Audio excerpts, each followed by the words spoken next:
Et on se retrouve donc pour cette revue de presse de l'économie.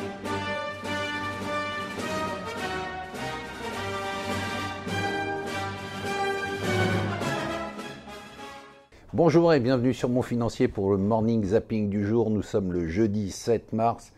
Ouille, aïe, aïe, l'OCDE sort un rapport, a sorti un rapport qui est franchement pas très encourageant sur l'évolution de la croissance mondiale, fort ralentissement, on est à 3,1%, c'est quand même, pardon, 3,3%, c'est quand même pas terrible, on attendait 3,5% en novembre.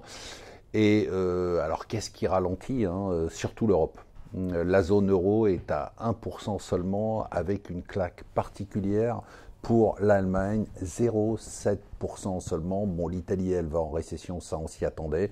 Alors c'est quand même extrêmement frappant, et c'est l'objet des présentations que je fais, celles que je ferai à Paris mardi, et puis j'en ferai d'autres, sur la révolution économique, parce que l'OCDE dit c'est la faute de la guerre commerciale, la faute du ralentissement du commerce international, la faute des tensions entre la Chine et les États-Unis.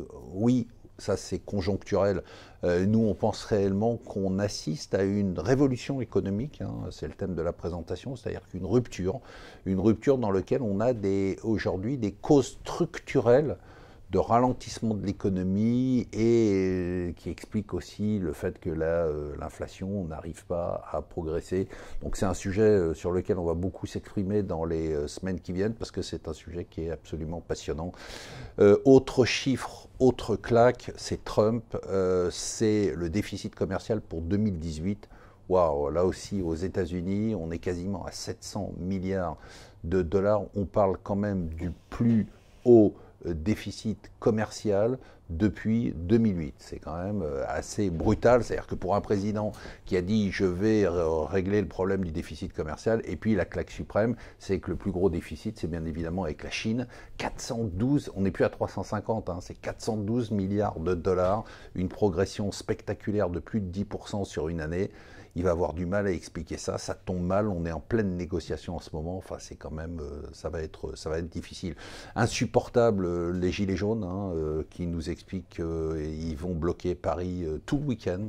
Là, c'est pas samedi, c'est tout le week-end pour cet acte 17, et pendant ce temps-là, eh bien, notre président écrit des lettres aux Européens pour leur expliquer comment il faut faire, alors qu'on n'arrive pas à balayer devant notre porte. Le 15 mars, c'est la fin du grand débat. Le problème, c'est que les Français ont confondu le grand débat avec Noël. Ils ont écrit leur lettre au Père Noël, et quand le 16 mars au matin, ils vont aller au pied de leur arbre et regarder dans leurs chaussures, ils vont être assez surpris. Good luck with that, ça va être sympathique de pouvoir gérer cette phase-là, puisque les gens ont demandé tout et n'importe quoi, des trucs qui les concernent personnellement, et bien évidemment des trucs qui concernent leurs voisins. Édouard Philippe a eu une révélation, une sorte d'appel de voix qui lui a dit quelque chose d'absolument incroyable. Mon sentiment, je cite, c'est qu'il faut baisser les impôts en France. Wow. Alors lui, il s'est vraiment réveillé. Et enfin, ironie de l'histoire, on est en pleine négociation entre les États-Unis et l'Afghanistan. C'est paradoxal quand même. Les États-Unis veulent à tout prix se retirer d'Afghanistan. Ils veulent se retirer de tous les terrains. Ils sont retirés de Syrie, d'Irak. Ils veulent se retirer d'Afghanistan. Ils ont encore 14 000 soldats en Afghanistan. Ils sont prêts à signer avec n'importe qui pour pouvoir se retirer. N'importe qui, c'est-à-dire les gens avec qui ils vont faire la paix, ce sont les talibans.